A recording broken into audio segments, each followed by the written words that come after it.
So here's how this game works. It is Ron will do a song first, and Ron will say a lyric from a popular song, and I'll try to guess who it is. And it's you should know this. So I will always turn off the chat or put it on this so I can't see it. And then he'll start giving me clues if I can get it. And then I will pick a line from a very, popular movie, and Ron will try to guess it. So let's do this. Somebody, wait, what did I put up? And hold on. All right. Ron Placone on an exciting episode of You Should Know This.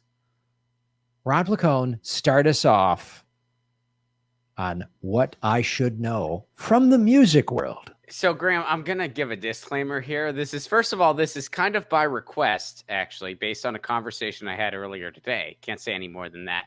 But, and I've been planning something like this for a little bit. I have a feeling you might have a hard time with this one, but we got to rip this Band-Aid off. So, you ready? Okay. Yes, right. I'm ready, Ron. Take me out tonight where there's music and there's people who are young and alive. Take me out tonight. I'm thinking of the Eddie Money song. No, sir. That's Good. I mean, hey, that's solid. I'll give you a little more because, yeah, that is a little like take me out tonight. Like, come on. Take me out tonight where there's music and there's people who are young and alive. Driving in your car. I never want to go home because it's not my home. It's your home, and I'm welcome no more.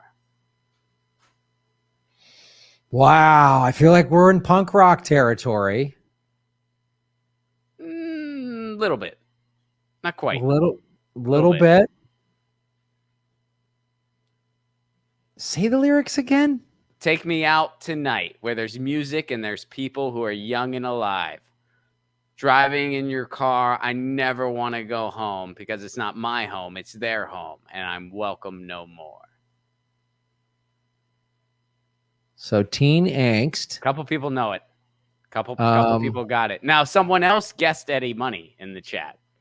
Someone else did go there. No, that's fair. That's totally fair. It's very fair. Because that's that take me home tonight. I don't want to let you go till we see the light.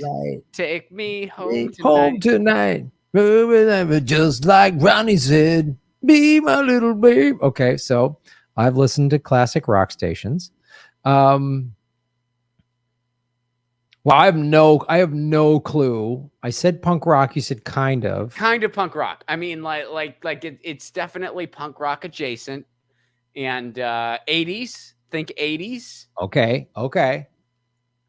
I mean, you'll get the name pretty quick if I start giving you hints. But think 80s and think like punk rock adjacent. 80s punk rock adjacent. I mean, some people are giving it like, hey, people in the chat, this is a tough one, all right? Graham's not a music guy. Take it easy.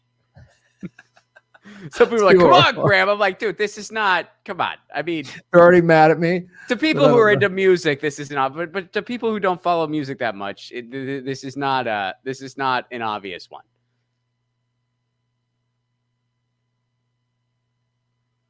Is it the Runaways? Some funny guesses. That's a fun guess, but no, that's further away. I mean, think like 80s. Some would say post-punk. Some would say early alternative. Like early indie rock. And this is a very influential band in that era. Oh God, I never am good at these. Like, this is the band that influenced all these other popular bands. It's like, oh man, I never know that. This is one of those bands. Okay. This is one of those bands that have influenced a lot of other popular bands. Is this, wait a minute now. I mean, I always go with this one, the Ramones. No, but you're close as far as names go. You're actually very close as far as names go. So, like, think names and that style of a name, that style of band name. The Ramones and that style of band name. So it's not the Clash. No, but you're in the wheelhouse. You're in the wheelhouse. The Clash, the Ramones.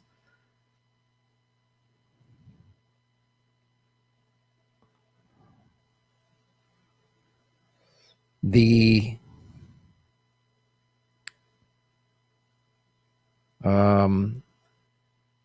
Poison. Okay, now you're going way far away.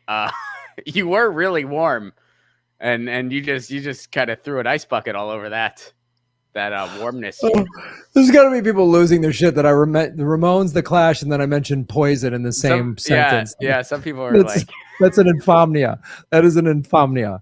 So like no. Listen to it. So a style of name like the Ramones.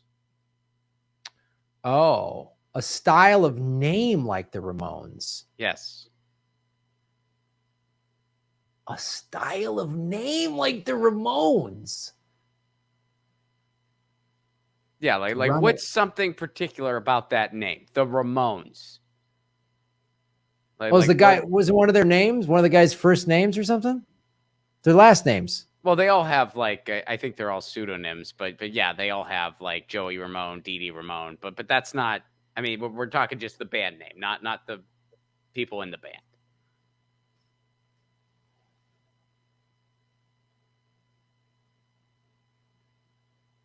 The Osmonds.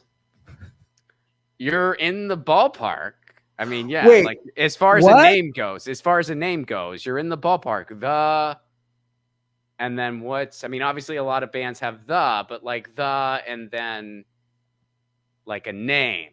In the 80s. In the 80s. 80s bands with the. I know we've already done we've done that band before. Have we? Maybe I thought we did. We might have. I don't know. Kate will get to the bottom of this. Kate will figure, and she'll send me the facts. Kate will figure that out.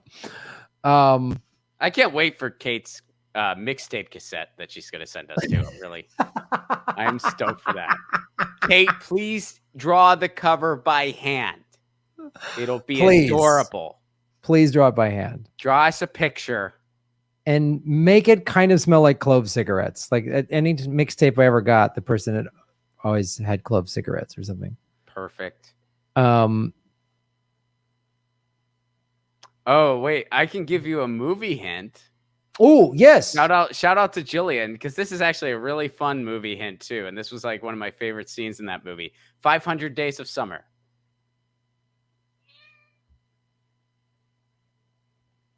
Oh, I love that movie. Although that's not the great, because they reference a couple different things music-wise in 500 Days of Summer. So yeah, there's that scene where they're in the record shop, the record store. That hint may not help you because there's a few music but it should. I mean, if you just go through them. But I see. Here's the thing. This is where like fun hint. It's a fun hint, and it's a really good movie, and I remember that movie quite vividly. Movie. But I don't remember the music in it. Fair enough. I remember. So think and a name. Like if the Ramones, if the Ramones weren't actually we'd be like, hey, we're going over to the Ramones. If I was going over to your family's house, I'd be going over to the Elwoods. If you were going over to my house, you'd be going over to the Placones.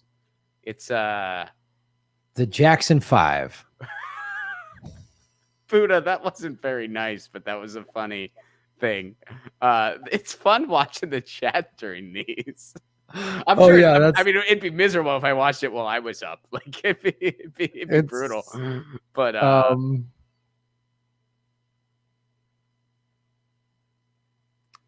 you definitely know this band. Like you for sure know this band name. I don't think you're gonna get the title of this song, but the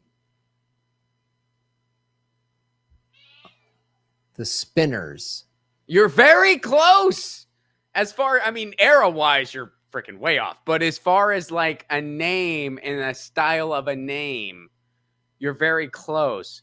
But think of a name like the Ramones, the Placones, The English Elwood. Beat. Now, genre-wise, you're very close. This band is kind of close to the The English Cure. Beat. Very, very. You are so freaking close. So if not the Cure, who was kind of the other? The Smiths. Yes. The Smiths. I knew it. I knew I would get something. Do you know the title of any Smith songs? Absolutely not, Ron. Okay. Placone.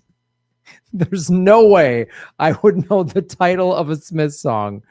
I would sooner know the name of that one band's like pet dog that you said I should have known. Lou Dog from Sublime. Right. Graham, everybody knows Lou Dog from Sublime. And this is you volunteered that. You kind of were like, hey, I like Sublime. I listened to Sublime. And I was just like, oh, dude, I got to pet Lou Dog the year before he died. And you were like, I don't know what any of that means. And I'm like, oh, you said you listened to Sublime. That'd be like me being like, hey, I'm a fan of Michael Keaton. And you being like, oh, I love Batman. And I'm like, oh, I don't know how those two things are connected. What do you mean? I'm talking about Michael Keaton.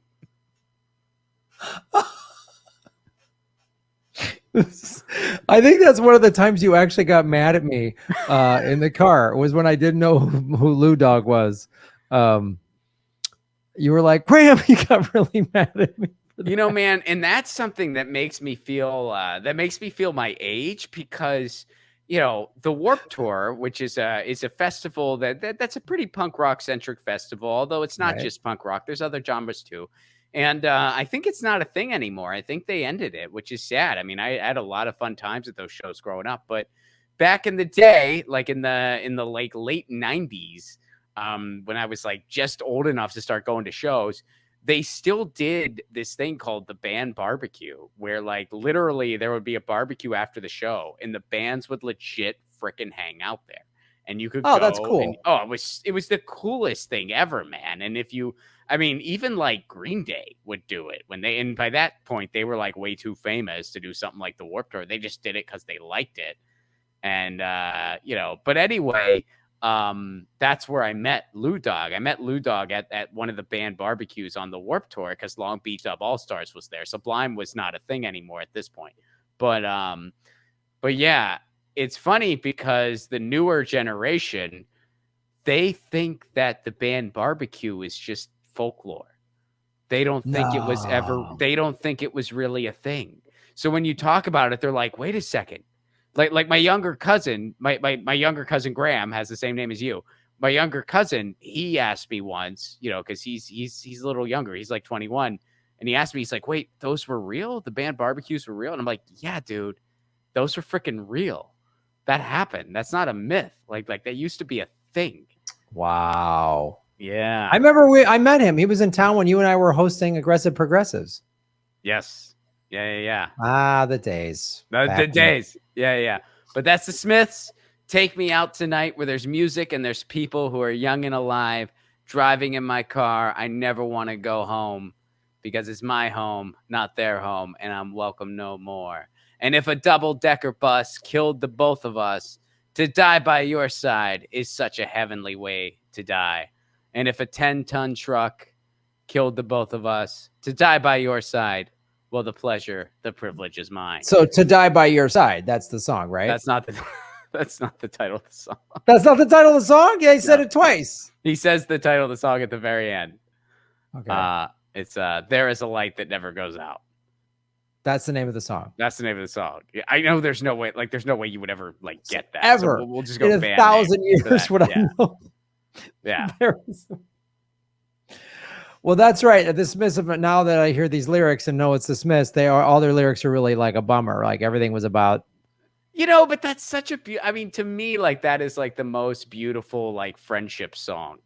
Like to die by your side, well, the pleasure, the privilege is mine. And if a 10-ton truck killed the both of us, To die by your side. Well, the side. pleasure, the privilege is mine. My friend Shannon, a comedian out of Pittsburgh named Shannon Norman's his name. Very funny dude. He had like one of my favorite tweets of all time, still to this day. And he tweeted this like, God, I was still living in Pittsburgh when he tweeted it. So he tweeted this like almost 10 years ago. But he tweeted, one of my favorite things to do on a Saturday night is drive around with a pepperoni pizza in my passenger seat and sing There Is a Light That Never Goes Out to it. He's like, take me out tonight to die by your side is such a heavenly way to die. Oh, that's a very honorable death. That is such a funny fucking tweet. And so like when he tweeted that, I started tweeting back at him, and it was like Smith songs, but referencing pizza. Like I was like, some pies are bigger than others. And like he did like anchovies in a coma, and then we did like the boy with the slice in his side. We did this for a couple days. I mean, this was like, I think between the two of us at the time, we had about 100 followers, and we just did this thing back and forth about Smith songs referencing pizza for like a week, I think. And it was simpler times, man. Really. I mean, the days when you could just do a tweet, a Twitter series on Smith pizza jokes. Wow, the days. This is great. Now, if we were to do it, someone would be like, "You guys, I thought, Graham, you were a vegan. Why are you pushing pizza?"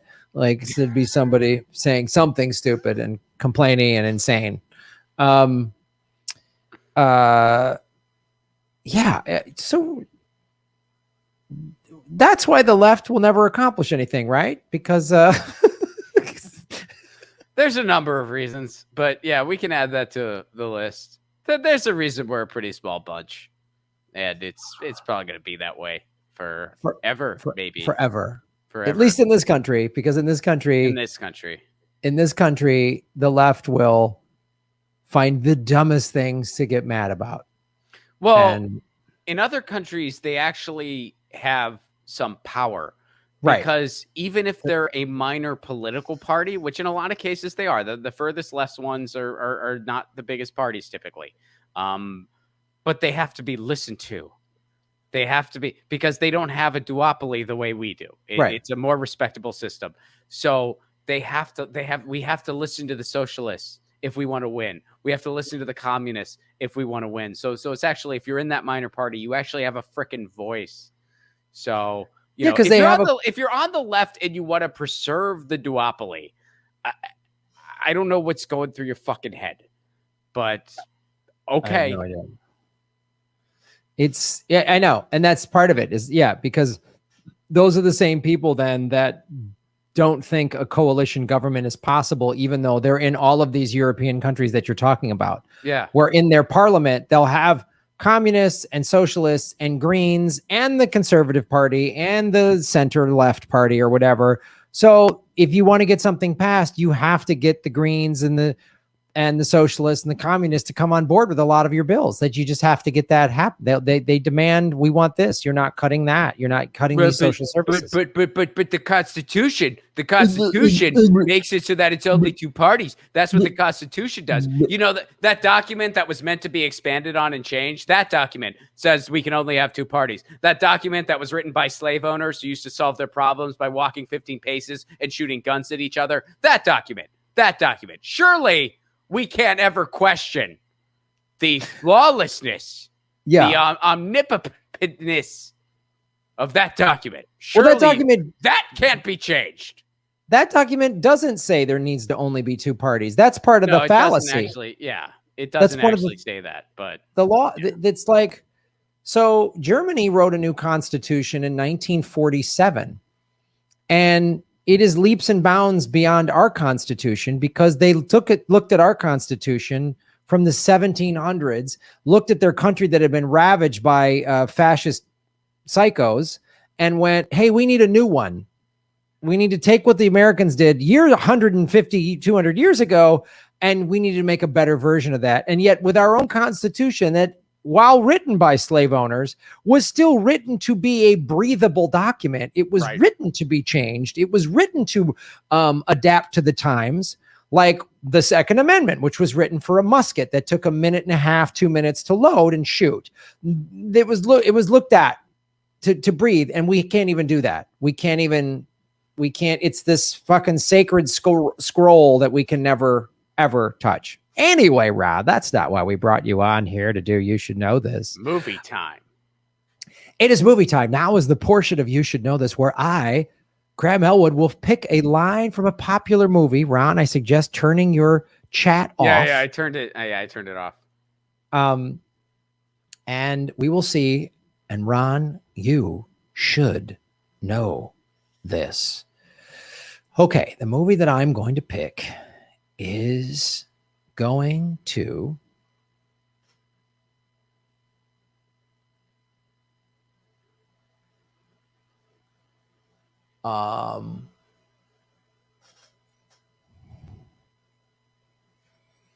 let's go with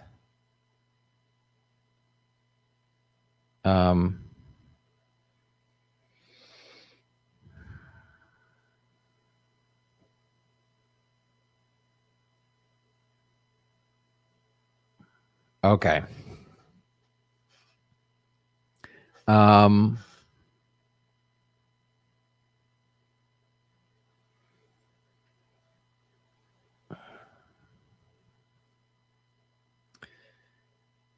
Top guy is supposed to make the bottom guy's bunk. It's in the regulations. Saving Private Ryan. That's a good, like. It is good because you're smart. Right. It is a military movie. Okay. It's before Saving Private Ryan. That was in the late 90s. Three Dog Night. That's military, right? Three Dog Night was a band. God damn it. Yeah. All right. I knew that was on. Top guy supposed to. Forrest Gump. No. Did they say that's a Forrest Gump? No, they didn't. Shit. No, they did not say it in Forrest Gump, but there is a military section in Forrest Gump because he did join the military. So these are all good guesses, Ron. He saved everybody and then showed the president his butt. Yes. That's what he did. That's what he did. What a sad fucking movie. God. You think Forrest Gump is really sad? You don't think it is? No, I've never looked at it as sad. I always thought it was kind of like, I don't know, sort of life affirming a little bit. But I guess it is sad. Best buddy, everyone dies. Insanely sad. Everybody dies. His kid might have AIDS. Yeah, if that doesn't qualify as sad movie to you, I don't know. This is like when we were talking, and I was like, I don't think Piano Man's a sad song, and you were like, what the fuck? Everybody's hopeless and they're all miserable and didn't do what they wanted with their lives, so they're drinking their fucking tears away. Yeah, that's a happy song, Ron. No, Forrest Gump, that's not a sad movie. You're right. Forrest Gump is the Piano Man of movies. It really is. It's all these, like, you know, I mean, wait a minute. There is some happy stuff. There's Lieutenant Dan, who gets over his anger at losing his legs and invests in Apple stock. But yeah, you're right. Finds a lady who's actually Asian, which probably gets over his anger at losing his legs in the Vietnam War. But yeah, his wife dies and he thinks his kid could be HIV positive. It is pretty sad. It's pretty sad. Yeah. Yeah, I do remember when you were like, sing us a song of Piano Man. It's not that sad. I'm like, what are you talking about? There's lyrics in there that's like, sing a song of Piano Man, forget about life for a while. It's just like. Yeah, but it's like everybody sings it where they're happy. I'm getting an echo. Is anyone else hearing that echo? I'm not. Did your headphones get knocked out or something? No. Did that just start? Did the echo just start? Yeah, it just started a little bit ago. Like, oh, wait, now it's gone. Okay, hello, it's gone. hello. 1, 2, 3, 4, 5. Okay, I'm not hearing it anymore. I don't know if anyone heard it, but if anyone did, apologies. Or maybe it's just me stalling because I don't know the answer again. Everybody, I'll give you some more stalling. Everybody hit the like button, share this out on your social media, and of course, support the show at rockfin.com/Graham Elwood, where you can tip the show. And well, Mira Maxwell, Shave Your Knuckles for Justice. Thank you for supporting our show at rockfin.com/Graham Elwood. Mira said the list, she goes, call that list Graham's Flicks and Ron's Picks. I like it. that. I like it. I like that, Mira. So, man, all right. So, Deer Hunter. No. Now you're just naming every sort of big name war movie that you've talked about. That I've talked about. What else? I mean, is that not a good plan? It's a very good strategy. It's a very good strategy. So is that probably going to breed success, or is this a deeper cut? Well, I don't want to. It's not as intense as some of these movies you've listed. Glory. Glory's pretty intense, man. They whip him to like that's Denzel Washington, but no, that's another war movie, man. You're really Jacket. No, right. But these are all great picks, Ron. I'm impressed with your. You just know the title. I think I might have run out of fuel. I mean, I think that was like, I think I peaked. And how many of those? Green Mile. I knew that was a Hail Mary. I just, I'm just. These are all. How many of these movie titles that you've said have you actually seen? Green Mile. That's it. So you haven't seen Full Metal Jacket, Deer Hunter, Glory, or 3 Miles Down. That movie I was guessing. The 3-1. Three Dog Night. You haven't seen that one? I haven't seen that one. You still thinking of 3 Days of the Condor, that movie I told you to watch that you still haven't watched? Condor. Is that right? No. 3 Miles Down. You've called it 3 Miles Down, 3 Dog Night, which is a band. 3 Miles Down, I think, is a submarine movie, but I'm not sure. Actually. Oh, it is? Yeah. Now you're just saying songs, hoping one of them lands. From Billings, Missouri. I saw that movie. I did not enjoy it. The 3, not Billings, whatever, Ebbings, Missouri, whatever it was. I didn't like that movie. Oh, the billboard, the billboard's outside of whatever, that movie. The billboard outside of Missouri movie. Yeah, I did not. I think I talked about that on Comedy Film Nerds. Yes, that was the movie you saw, and you talked about how you weren't that impressed with it. I was not that impressed with it. I kind of was just like, man, I don't know. This is bad. And I mean, even my wife was just like, yeah, if Grab gives you another ridiculous one, you just got to go see it on your own. This was not fun. Causing strife in the Placone household. Graham Elwood's movie picks. So, all right. I think I just I don't know what else I got as far as like war movie guesses. Well, Red Dawn. Oh God, another good one. The original Red Dawn, with Patrick Swayze, C. Thomas Howell, a young Charlie Sheen, Emilio Estevez. No.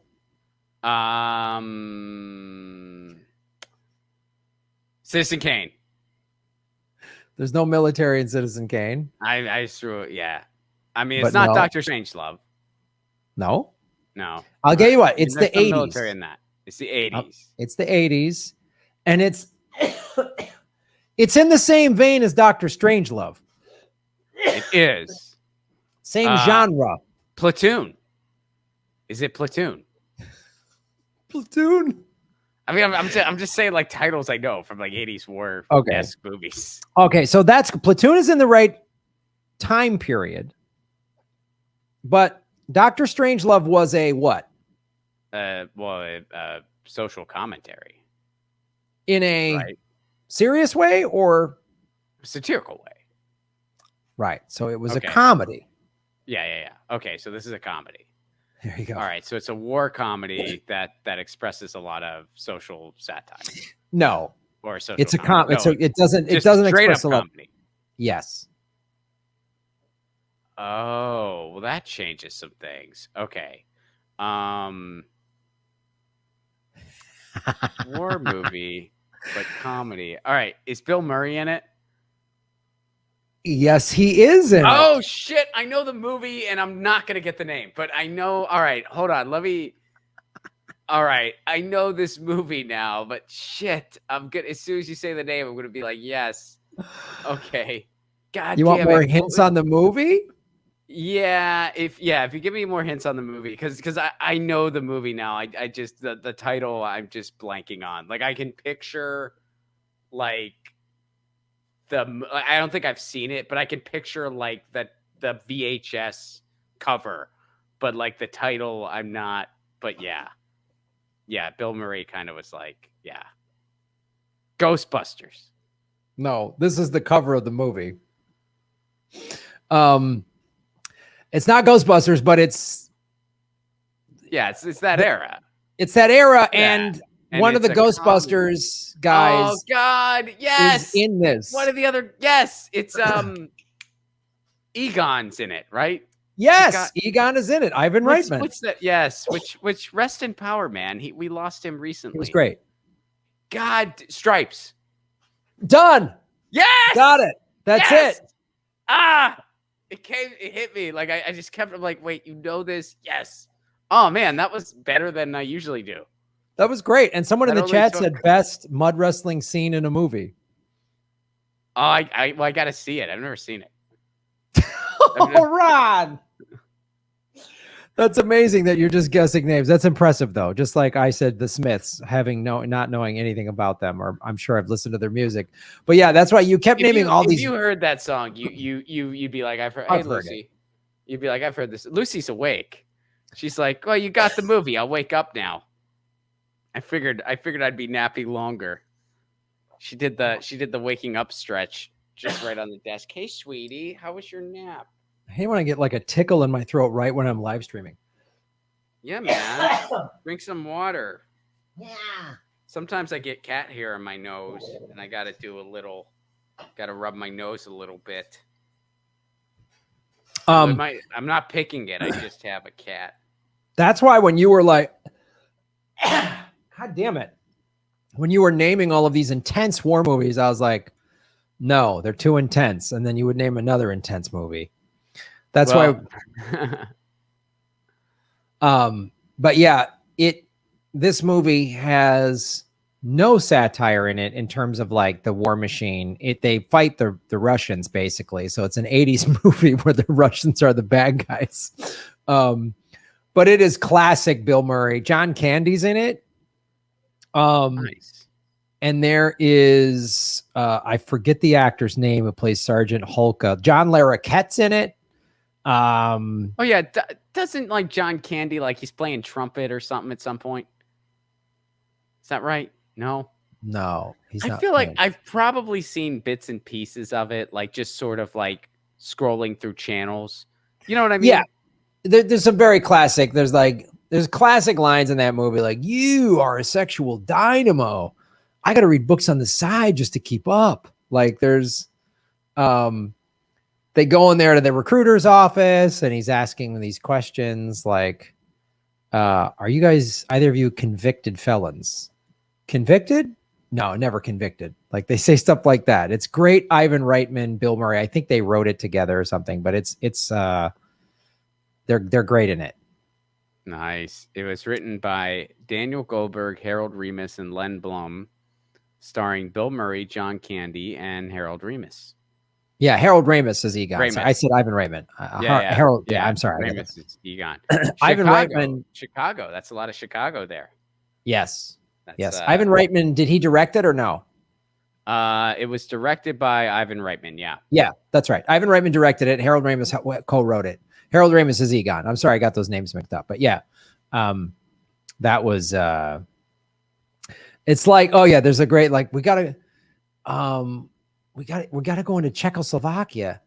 I don't want to go into Czechoslovakia. Come on, it's like going to Wisconsin. We blow and we blow out. I got the shit kicked out of me in Wisconsin once. That's another great line, classic line from the movie. Nice. Oh God, I gotta Sean see it, Young is yeah. in it. Mm-hmm. Sean Right Young, on. who's in Blade Runner. Yeah, which is another movie you've never seen, right? I've never seen Blade Runner. Nope. Nope. Just like you've never listened to all the Smiths albums. Which but some people in the chat, I mean, to tie it into politics, some people in the chat did mention like, hey, Morrissey, he was cooler before he lost his mind. And yeah, he was. He lost his mind. Was the Smiths him? Was he in the Smiths? He was the singer. Okay. And then he started his solo career, right? Yeah, he had a solo career, and a lot of his solo stuff's great. Like I like a lot. I mean, I still love the music, but yeah, in recent. Well, he's lost you. I can't hear you, Ron. Lucy kicked the cable. There you go. There we go. But yeah, recent years he's kind of lost his mind a little bit. Like he's just said some ridiculous stuff, and he's part of what? like he said stuff like I mean, he's like super passionate about animal rights, and he's like a staunch vegan, which is great. But he takes it to a level where it's like, like he called the Chinese a subspecies because of like some of the stuff that happens with dolphins, which is it was kind of like, dude, that's not okay. I mean, first of all, you're blaming an entire nation of people for the actions of a few, and second of all, it's like, yeah, you don't say that. That's not all right. And but some people kind of were like, well, I think he was just angry and he didn't really think it through, but he never really apologized for it. And then he's just said some like equally wacky shit over the past few years where it's just like, okay, dude, you're out of your freaking mind. And the last time he was in LA, it was actually that night we did that show in Santa Monica. Do you remember that show we did with Rebecca from the Art Podcast? Remember we did that show in Santa Monica? Yes. That was super fun. So we did that show, and James and Tiffany from Fire Tiger were hanging out, and we were having some beers. I don't know if you left early or where you were, but you might have just been inside or something. But Morrissey was playing that night, and James and Tiffany were like, should we go? Should we check out the show? And I was kind of like, I've been looking at the set lists online, which, because I'm at the age where I do that now, it's kind of depressing. But I was like, I've been checking the set lists online. I'm not that impressed with what he's playing. Plus, he's lost his freaking mind. So I don't really want to go see him. And they were like, but we've never seen him. And I'm like, all right. Let's go down. Let's see. Maybe we'll get tickets for cheap from a scalper or something. So we go down, and there's people leaving the show en masse. And by the way, so before we went down, what I said to them, I was like, guys, how about instead, next time Johnny Marr comes to town, we're getting tickets immediately. Johnny Marr is the guitar player for the Smiths. And when him and his band come to town, they do like 80% Smiths tunes, whereas like Morrissey will only do like a couple Smiths tunes, which is, I mean, I love his solo stuff, but Johnny Marr, he doesn't mess around, man. He does mostly Smith stuff, and it's like fun. And it's funny because like Morrissey is like so into himself. Like he's so like, I think like narcissist is fair. And Johnny Marr is like so the opposite. Like he does not take himself seriously at all. And he's like, in my opinion, he's arguably the most underrated guitarist in rock and roll.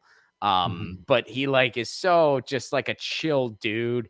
During like the pandemic, he was trying to save some of the music venues in Manchester. Like he was like doing fundraisers for him because he still lives in Manchester and just hangs out.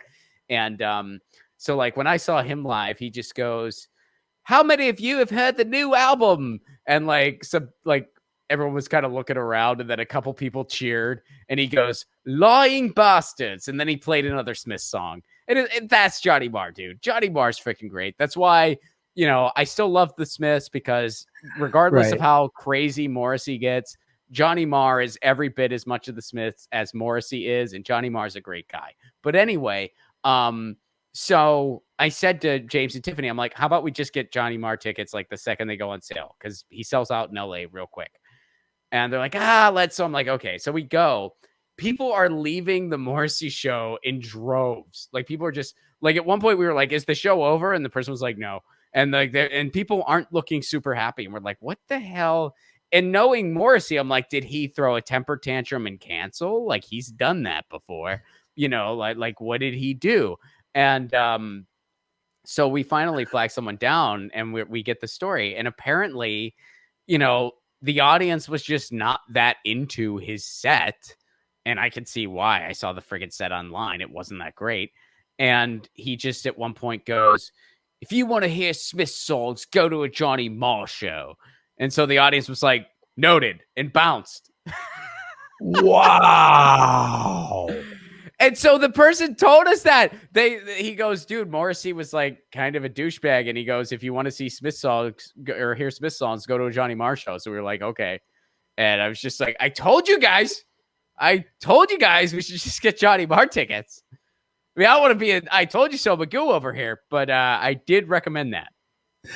Oh man, I miss. Has Fire Tiger been playing live at all?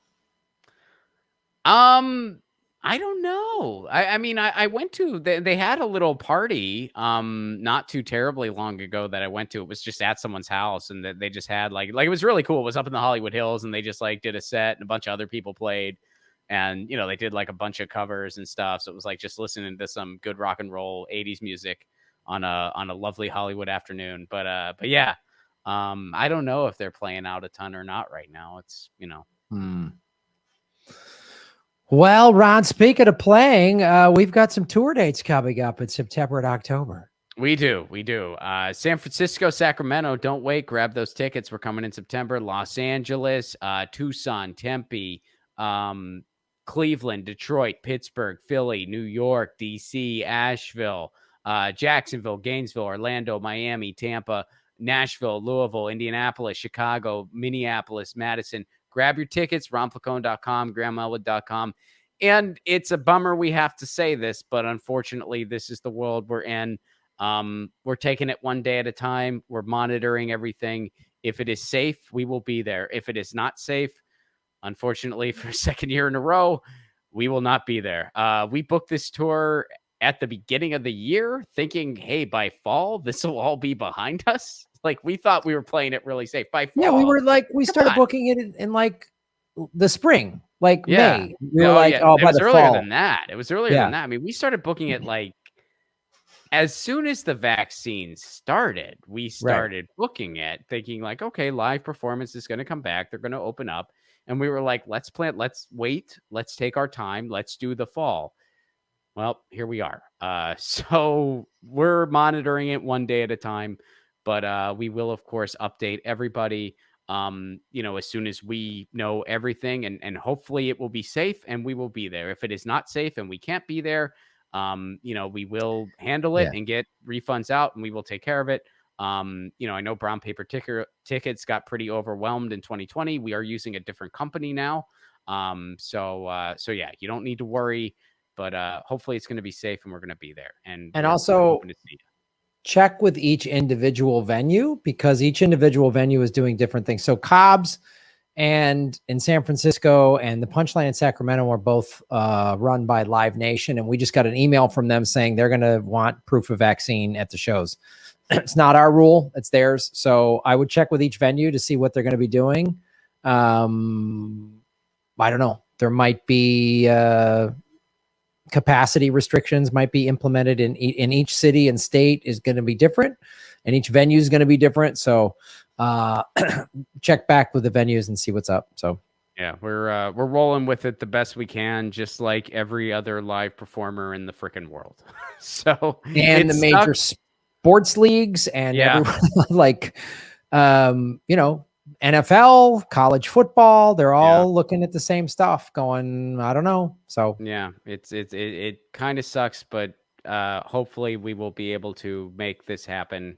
And we can't wait to see you. Hopefully it's this fall, and if not, it'll be in the future. But yeah, we can't wait to see you. We really miss performing live. There's nothing like it in the world. So obviously I miss performing live, and we've both been able to do some live shows in the last couple months, a little bit, which has been like really beautiful to do. But I mean, I miss our shows. Obviously the shows themselves, the audiences are awesome. We can do all this political stuff that we can't do in front of regular crowds typically. And then just like you and I driving in the gigs, just like making each other laugh and talking politics and sports and just all that. Just there's always something will have happened the night before, and we joke about it in the car the next day or whatever. Yeah, like, I mean, that's just super fun, man. And just getting out and traveling. I mean, literally just, you and I have talked a lot about this. And we're both grateful we have YouTube shows they're paying the bills. We have comedy friends of ours and musician friends of ours that are like really struggling, and they're having to go on the road, and they're worried, their unemployment's running out or whatever. They're trying to get rent relief and all this stuff. So we've been able to work and pay our bills and keep the lights on, which has been great. But it's also just, we're comedians. We're used to traveling and doing shows and just staying in our apartments. This is a big part of what we do. Like, it's still a huge part of what we do. I mean, we're luckier than a lot that we have other things that we do too, because some musicians and some comedians even, they're not as lucky, where it's like, the road is all they got and not just part of what they got. So we're very lucky in that regard, but it's so much freaking fun to see you all live. There's nothing like it. We love it so much, and God, we want to get back to it as soon as we can, and hopefully that's going to be the fall. And but we're doing everything we can and doing our best to make sure that everyone is safe, and and like you said, we're doing everything we can, and also we are at the mercy of what a venue decides, what a city decides, what a mayor decides, what a state decides. We're at the mercy of all that. So we're not lawmakers. No, we can't make laws, despite people's reactions to some tweets I've put out there where they think I have all this power or whatever. No, I don't. So yeah, just check back, but we're pumped to do shows, and we're taking it one day at a time. So totally. That's what's up with that. And of course, next Thursday, 7:00, we will do an Anything Can Happen with two fantastic guests that are yet to be named. But we will do that next Thursday. And Ron, when can people watch Get Your News On with Ron? Get Your News On with Ron goes typically every Monday through Wednesday over my YouTube channel, which is just youtube.com/Ron Placone. And of course, Rockfin, Ron Placone, Twitter, Ron Placone, TikTok, Ron Placone, Instagram, Ron Placone. I'm Ron Placone on all the socials. You can check out my website, ronplacone.com, and my movie trailer is out now. I know that Kate shared the link to the GoFundMe. I made a movie trailer. You can find it on my YouTube channel. You can find it as my pinned tweet, or you can go right to GoFundMe and just type in Left at Wall. That's the name of the movie. And of course, all the GoFundMe links are on YouTube and Twitter as well. Check out the trailer. If you want to contribute to help make it a reality, that's fantastic. If you're not able to contribute, that's fine. Watch the trailer anyway. I want people to see it. I want people to be excited about it. It's an explainer film that kind of calls out Wall Street. It's loosely based on the incident that happened with GameStop. It's kind of based on that, but it's a fictional movie. And, I'm a writer. I'm a struggling writer in Hollywood, and I have a Wall Street brother who I clash with. We butt heads, and my brother is played by Gareth Reynolds, co-host of the Dollop podcast. It's going to be a fun movie, and I'm hoping that we get to make it as soon as possible. So please check out that trailer that we made to raise funds for the rest of the film. Check that out. Ron Placone, thank you so much for joining us on a lovely segment of You Should Know This. All right, Graham. Be well, buddy. All right, buddy. Have a good night. Peace. Hey, everybody. It's Graham Elwood. We are going on the road, Ron Placone and I, in September and October. Check GrahamElwood.com for tour dates, probably coming to a city near you. A lot of these shows have sold out in the past. We haven't been on the road in a year and a half because of the pandemic. Come out and join us. The post-pandemic comedy tour. Go to GrahamElwood.com for tickets. New cities being announced every day. Join us and support what we do at patreon.com/Graham Elwood and rockfin.com/Graham Elwood. Blockchain cryptocurrency platform. Thank you. You're making Gotham great again. Boom.